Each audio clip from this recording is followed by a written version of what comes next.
Bonjour à tous, c'est Séverine, bienvenue sur Trouver la paix et la joie.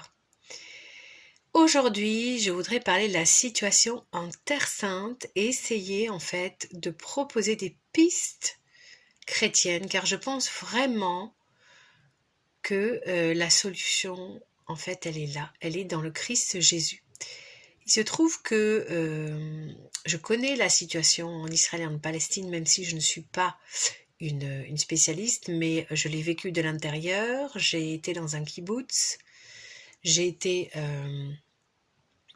dans la bande de Gaza. Donc voilà, je voulais vous dire tout ce que j'avais reçu dans mon cœur depuis le début de l'agression du Hamas sur les populations civiles israéliennes. Moi, vous savez, je ne suis pas l'actualité parce que l'actualité souvent est racontée de manière extrêmement sensationnelle.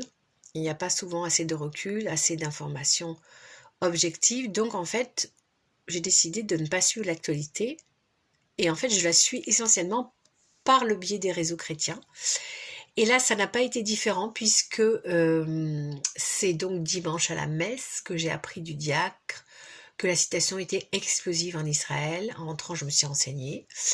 Et quand j'ai appris que le Hamas avait lancé une opération sur Israël, j'ai tout de suite ressenti dans mon cœur le proverbe de Osée, qui sème le vent récolte la tempête. Car effectivement, il faut savoir que la situation actuelle a en fait des conséquences qui remontent à des années et des années d'oppression. Il faut savoir que le peuple palestinien est enfermé dans la bande de Gaza et il est oppressé par Israël. Et quand on attise la colère, la haine, surtout chez un groupe terroriste comme le Hamas, il fallait s'attendre à cela. Donc on peut dire que le gouvernement israélien porte de grandes responsabilités dans la situation actuelle. Bien évidemment, les premiers responsables, on est bien d'accord, ce sont ces tueurs du Hamas qui ont massacré des gens sans discrimination. Ils s'en prenaient essentiellement les Israéliens, mais il y avait aussi des Palestiniens qui étaient là, qui ont été tués, des Thaïlandais. Il y avait des Européens, il y avait des Américains. Voilà, donc c'est vrai qu'on ne peut évidemment que condamner ces atrocités.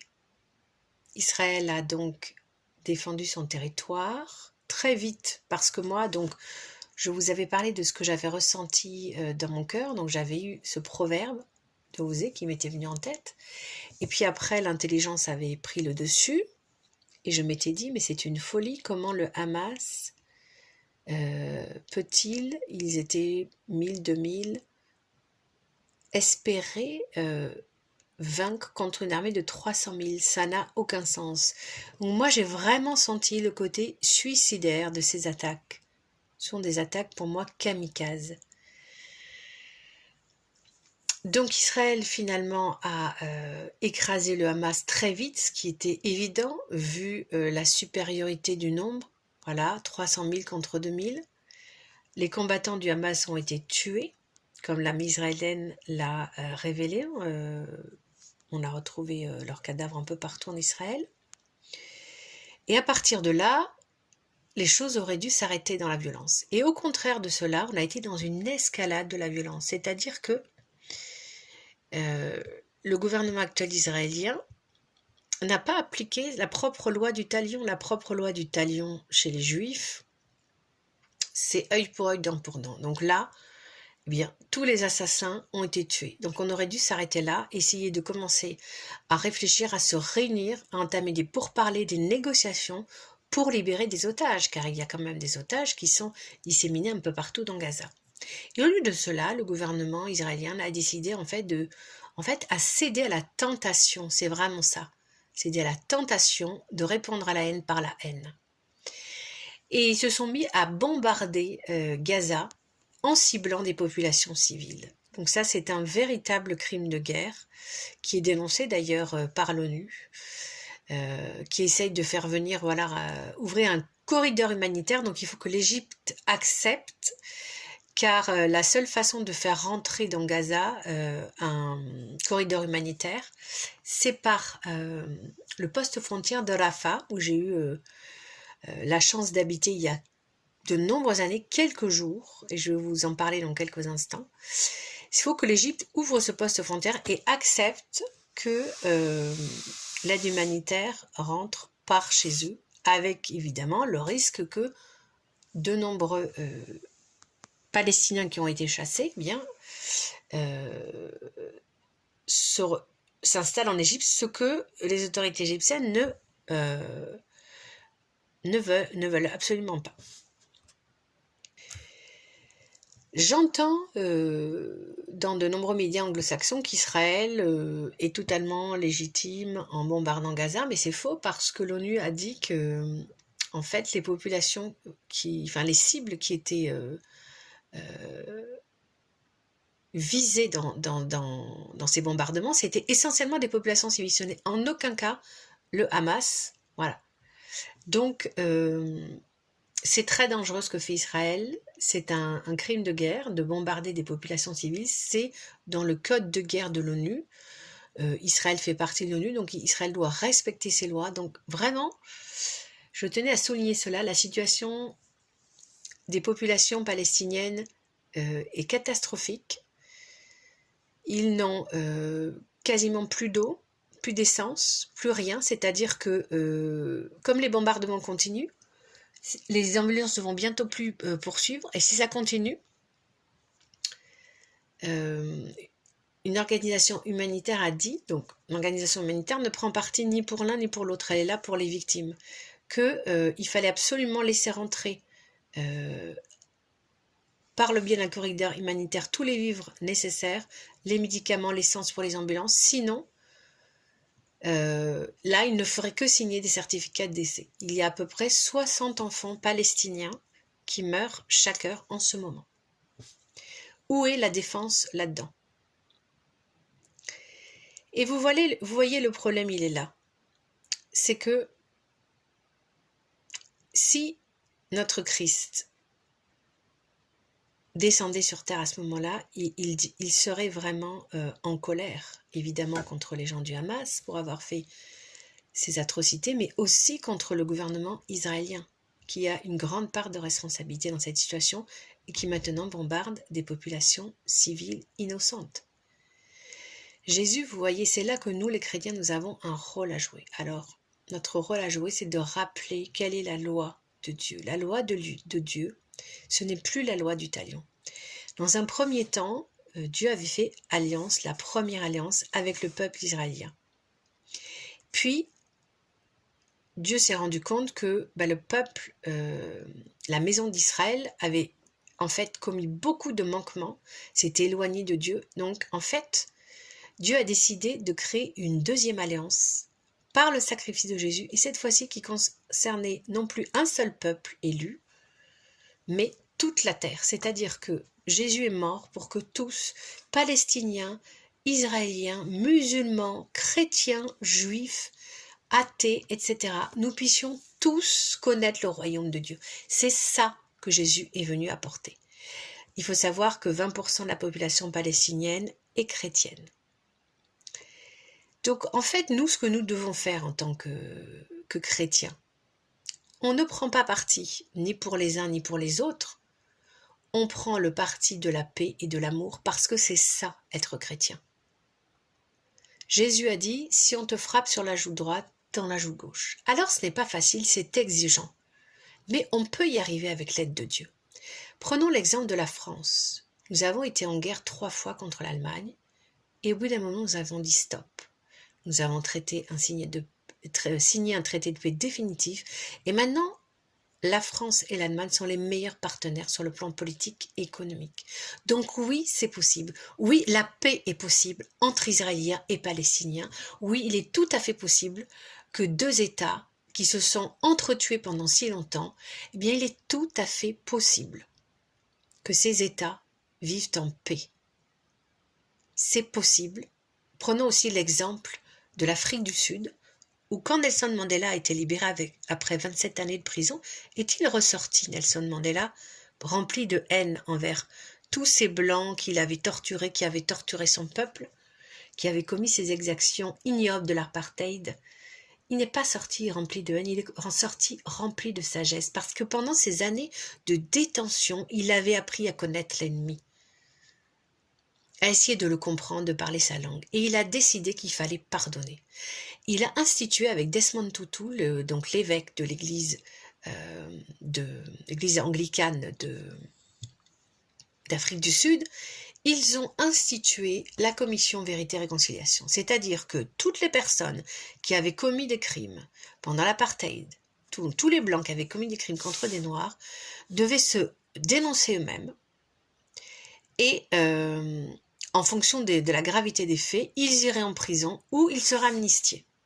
Vous imaginez, ça a été quelque chose, il a fallu vraiment faire appel à sa foi chrétienne. C'est ce qu'ont fait les gens d'Afrique du Sud. C'est ce qu'ont fait ce peuple noir d'Afrique du Sud. Il a pardonné à leurs bourreaux. Vous vous rendez compte de ça? Voilà. Donc moi, je voudrais vraiment que nous prions, voilà, pour cette paix entre Israéliens et Palestiniens, parce qu'elle est possible. Hier, c'était une journée de prière et de jeûne demandée par le patriarche latin de Jérusalem pour la paix en Terre Sainte, et c'est tout à fait possible d'obtenir la paix, vraiment.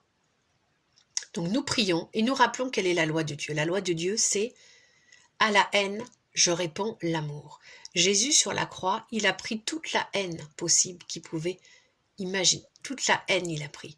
Une haine, pourquoi? Il était venu pour annoncer le royaume de Dieu. Il n'avait fait que des miracles, que des guérisons. Il n'avait fait que des choses magnifiques. Et au lieu de cela, il a reçu la haine. Il était sur la croix, il aurait pu maudire. Il aurait pu maudire ces chefs religieux juifs qui le condamnaient. Il aurait pu maudire ce peuple qui lui criait sa haine, qui lui crachait dessus, certains jetaient des pierres, qui l'insultaient alors qu'il était torturé. Il aurait pu maudire les Romains. Non, il n'a maudit personne. Il a dit « Père, pardonne-leur, ils ne savent pas ce qu'ils font. » Et moi, je pense qu'il y a des gens qui ne savent pas ce qu'ils font. Je pense qu'il y a des Israéliens qui ne se rendent pas compte que oui, les Palestiniens sont des êtres humains. Ce ne sont pas des animaux, comme a dit un général de l'armée israélienne. Arrêtez cela. Ouvrez vos yeux. Les Palestiniens ont le droit de vivre en paix. Les Israéliens ont le droit aussi de vivre dans un État sécurisé également. Ces deux pays peuvent vivre en paix. C'est possible. Comment faire concrètement pour aider la Terre Sainte? On prie, car il faut croire à la puissance de la prière. La prière a arrêté de nombreuses guerres, la prière notamment du rosaire, on le sait à Lépante, on le sait pendant la Première Guerre mondiale, on le sait même à Hiroshima, on sait que tout un couvent ainsi qu'un quartier a été protégé de la bombe nucléaire parce que c'était un couvent de religieux qui priaient le rosaire. Donc oui, la prière du rosaire arrête les bombes. Alors chers amis, il faut prier. Priez, priez encore et encore. Vous êtes chrétien, c'est le moment de vous engager. C'est le moment de rentrer dans l'armée du rosaire. Et l'armée du rosaire, c'est l'armée la plus puissante du monde. C'est l'armée de l'amour, c'est l'armée de la foi. C'est l'armée de la persévérance, c'est l'armée du don et de la confiance. Alors voilà, je vous demande à tous de prier tous les jours le chapelet, et ceux qui prient déjà le chapelet, de vous mettre au rosaire. Cherchez des applications, vous avez Rosario qui va vous aider à vous mettre au chapelet. Si vous n'avez pas l'habitude, vous pouvez prier avec la grotte de Massabielle tous les jours en direct à 15h30 ou en différé. Vous pouvez prier le soir avec MDLM, tout ça c'est sur YouTube. Mais il faut prier, il faut jeûner également. Et il faut que nous aussi nous soyons des artisans de paix. C'est-à-dire que nous devons bien nous comporter les uns avec les autres. Car ce que nous faisons nous en France, évidemment, va avoir des répercussions sur la Terre Sainte. Chaque fois que nous faisons des bonnes actions, il y aura des répercussions. Si nous restons nous aussi dans des actions négatives, des actions d'envie, de jalousie, de commérage, je ne sais quoi, tout cela a des conséquences. Vraiment, frères et sœurs, devenons parfaits comme notre Père est parfait, c'est ce que nous dit la parole de Dieu. Et je voudrais terminer en parlant de la situation en France. Voilà, vous savez qu'il y a déjà eu une attaque dans laquelle professeur courageusement a perdu sa vie. Ce professeur, il nous donne un exemple magnifique. Ce professeur, je ne crois même pas qu'il était croyant, eh bien il n'a pas hésité à, alors qu'il n'avait pas du tout les capacités sportives, physiques, il s'est jeté sur l'assaillant avec une chaise. Et malheureusement, il s'est déséquilibré lui-même et voilà, ce meurtrier, ce fanatique en a profité pour le poignarder. Mais vous voyez, cet homme, il n'a pas hésité une seconde, voyez, à donner sa vie. Voilà, donc c'est très important. Voilà, soyons prêts à nous engager et toujours dans l'amour. Il faut que l'amour triomphe, c'est très important.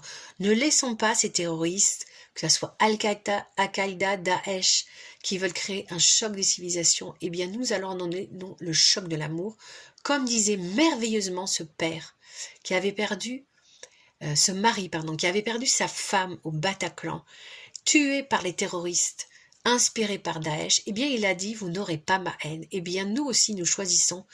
Nous n'aurons pas de haine envers les terroristes. Nous allons prier. Nous allons évidemment, faire confiance aux autorités françaises pour que sécuriser au mieux possible, mais nous-mêmes, laissons-nous inspirer par Dieu. Regardez ce qui s'est passé lors de l'attaque d'Annecy. Henri, lui, alors on sait qu'il est catholique, on sait qu'il est croyant, il s'est précipité, que dès qu'il a vu donc cet homme qui poignardait des enfants, il s'est précipité simplement avec un sac à dos, il a été poussé par l'esprit.